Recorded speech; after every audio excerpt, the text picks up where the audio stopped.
আসসালামু আলাইকুম সুপ্রিয় দর্শক, আশা করি আল্লাহর অশেষ দয়ায় আপনারা সবাই ভালো আছেন।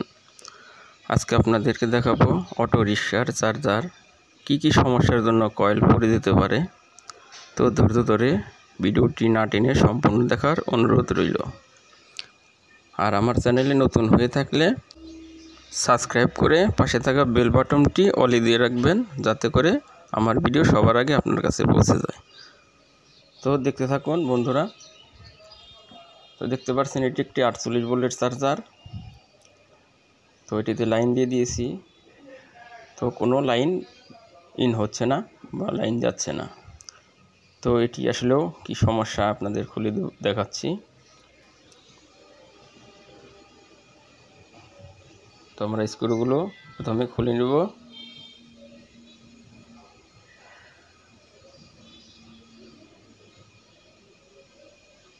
দেখতে পাচ্ছেন আমাদের সাইডের এক সাইড কিন্তু পুড়ে গেছে, প্লাস্টিক একদম গলে গিয়েছে। তো দেখতে পাচ্ছেন দর্শক, চার্জারটি কিন্তু একদম পুড়ে গেছে। তো এরকম চার্জার অনেকের ক্ষেত্রেই পুড়ে যায়। তো আসলে কি কারণে চার্জারগুলো পুড়ে যায়, তো আজকে ভিডিওতে সে বিষয়ে আপনাদের নিয়ে আলোচনা করব। তো দেখতে পাচ্ছেন এটি মূলত অ্যালুমিনিয়ামের 48 ভোল্টের একটি চার্জার। তো এটির কয়েলটি কিন্তু কভারের সাথে থেকে একদম স্ক্রু দিয়ে আটকানো থাকে। তো স্ক্রুটি একদম লুজ হয়ে যাওয়ার কারণে তো কয়েলটি নড়াচড়া করছে। তো আপনারা অবশ্যই খেয়াল রাখবেন যে আপনাদের চার্জার ভিতরে নড়াচড়া করে কিনা। তো নড়াচড়া করলে অবশ্যই কিন্তু লাটটি টাইট দিয়ে নেবেন। তো দেখতে পাচ্ছেন বুশগুলো, রাবারের বুশগুলো কিন্তু পুড়ে গেছে।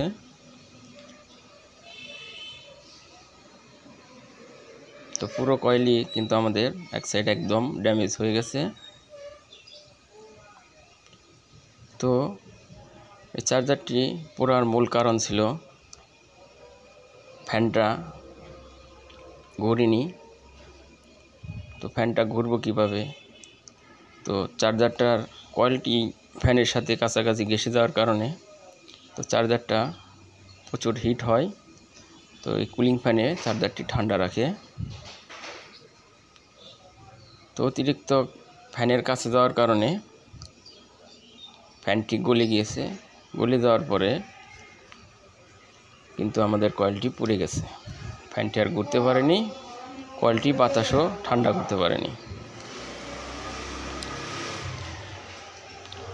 তো আরও অনেক ক্ষেত্রে চার্জার পুড়ে যায়। অনেক সময় কয়েলের ইনসুলেশনগুলো উঠে যায়, উঠে যেয়ে আপনার কয়েলের আউটপুট কয়েলের সাথে আর কয়েল অ্যাটাচড হয়ে কয়েল পোড়ার সম্ভাবনা থাকে। তো এটি মূলত আসলেও হাই অ্যাম্পিয়ারের একটি ট্রান্সফরমার, 0 কোরের।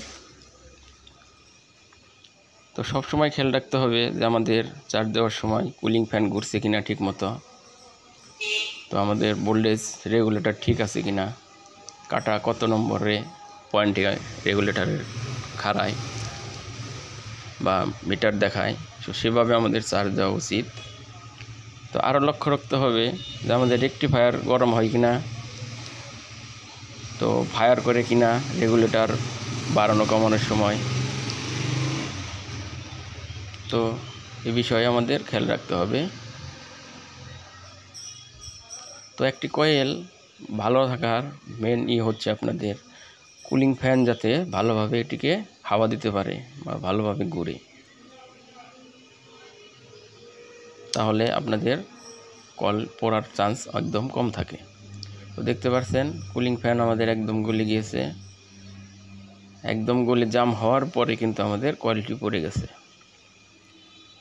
তো সাধারণ বিষয়গুলো একটু খেয়াল করলে কিন্তু আপনাদের চার্জারগুলো অনেক ভালো থাকবে।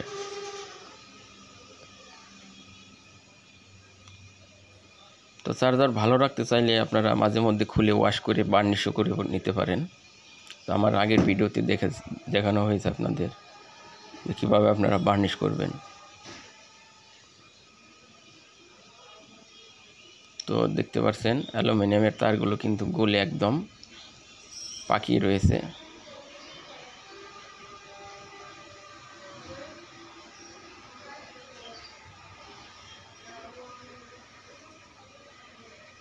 তো এরকম ভিডিও আমার চ্যানেলে আরও আপলোড করা আছে, আপনারা চাইলে দেখে আসতে পারেন। তো বন্ধুরা, এতক্ষণ ধৈর্য ধরে ভিডিওটি দেখার জন্য আপনাদের আন্তরিক ধন্যবাদ। ভিডিওটি ভালো লাগলে অবশ্যই একটি লাইক করে দিবেন।